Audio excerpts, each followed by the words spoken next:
Bonjour à tous, alors comme ça, on cherche à gagner un peu d'argent sur Internet, mais on est un peu perdu sur comment s'y prendre. Pas de panique, dans cette analyse, on va décortiquer ensemble, pas à pas, les méthodes les plus courantes et les plus efficaces. Que ce soit pour un petit complément de revenu ou pour, qui sait, lancer un vrai projet. Parce qu'il faut bien le dire, le travail en ligne, c'est un peu la jungle. Il y a des opportunités partout, mais c'est super facile de s'y perdre. Du coup, la question qu'on se pose tous au début, c'est « Ok, mais par où est-ce que je commence ?» C'est exactement à ça qu'on va répondre aujourd'hui. Voilà notre plan de match. On va commencer tout doux avec les revenus complémentaires. Ensuite, on montera en puissance en voyant comment monétiser ses propres compétences. Puis, on passera au niveau supérieur, créer sa propre activité en ligne. Et le plus important, à la fin, on verra concrètement les clés pour bien démarrer. Allez, c'est parti pour la première partie. Là, on va parler des méthodes les plus simples, vraiment accessibles à tout le monde. Celles qui ne demandent quasiment aucune expérience. Et surtout, pas besoin de sortir le portefeuille pour commencer. Alors, pour débuter, il y a en gros 3 grandes portes d'entrée. Les sondages rémunérés, les tests de sites web et ce qu'on appelle les micro-tâches. Ce sont vraiment des moyens hyper simples et rapides pour gagner ses tout premiers euros sur le net. Souvent, ça peut ne prendre que quelques minutes. Ok, regardons de plus près ce que ça peut donner. Prenons une plateforme comme Swagbucks. C'est typiquement le genre de site où on peut gratter quelques centimes ou quelques euros pendant une pause café. User testing, c'est un autre délire. Là, on donne son avis sur un site pendant une vingtaine de minutes et hop, on peut se faire une dizaine d'euros. C'est pas mal. Et enfin, un clickworker, c'est le spécialiste des toutes petites tâches. Chaque tâche paye peu, c'est vrai, mais c'est l'accumulation qui finit par compter. Bon, on passe à la deuxième étape. Là, clairement, on monte d'un cran. On ne parle plus de petites tâches par-ci par-là, mais de comment utiliser des compétences que l'on a déjà pour générer un revenu bien plus sérieux. Et pour ça, le mot-clé, c'est freelance. Qu'est-ce que c'est un freelance? C'est tout simplement un pro indépendant qui vend ses services à différents clients, mission par mission. L'avantage énorme, c'est la flexibilité. On choisit ses projets, ses clients, ses horaires, c'est la liberté en fait. Et côté argent, est-ce que ça vaut le coup? Ah oui, on parle de tarifs qui peuvent aller de 15 € de l'heure pour quelqu'un qui débute, jusqu'à 50 €, voire bien plus, pour un profil avec de l'expérience. C'est là qu'on voit que monétiser une compétence, ça n'a plus rien à voir avec les micro-tâches. D'accord, mais où est-ce qu'on trouve ces fameux clients? Eh bien, il y a des plateformes faites pour ça. Fiverr, par exemple, c'est génial pour commencer avec de petites missions, des geeks comme ils disent.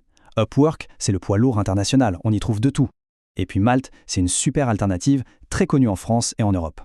Et attention, il n'y a pas que les services classiques. Si on a une âme d'artiste, c'est tout aussi valable. Des plateformes comme Etsy, c'est le paradis pour les créateurs qui veulent vendre leurs objets faits main. Et pour les photographes ou les graphistes, des sites comme Shutterstock permettent de vendre ses photos ou ses designs et de toucher des revenus, parfois même quand on dort. Allez, on attaque la troisième partie. Là, on ne joue plus dans la même cour. On parle de créer une véritable entreprise en ligne. Évidemment, ça demande plus de travail et d'implication, mais le potentiel de gain, lui, peut devenir vraiment énorme. Le blog, c'est un très bon exemple. Pour lancer un blog qui rapporte, on peut résumer ça en 4 grandes étapes. Le plus important, et de loin, c'est de choisir un sujet précis, une niche qui passionne. Ensuite, il faut créer du contenu de qualité qui aide vraiment les gens. Et c'est seulement après qu'on peut penser à le monétiser avec de la pub, de l'affiliation ou en vendant ses propres produits. Maintenant, si on veut vendre des produits, il y a 2 stratégies principales. L'e-commerce classique, où on achète son stock, et le dropshipping. La différence, elle est gigantesque. En dropshipping, on n'a jamais le produit entre les mains. C'est le fournisseur qui envoie directement au client. Pour démarrer, ça change absolument tout. On investit beaucoup moins d'argent et donc on prend beaucoup moins de risques. Une autre piste qui peut être une vraie mine d'or, transformer son savoir en business. Créer et vendre un cours en ligne sur une plateforme comme Udemy ou Teachable, ça permet de monétiser son expertise. Une fois que le cours est créé, il peut générer des revenus de manière presque automatique. Et le potentiel est bien réel. Certains créateurs se font des centaines, voire des milliers d'euros chaque mois avec ça.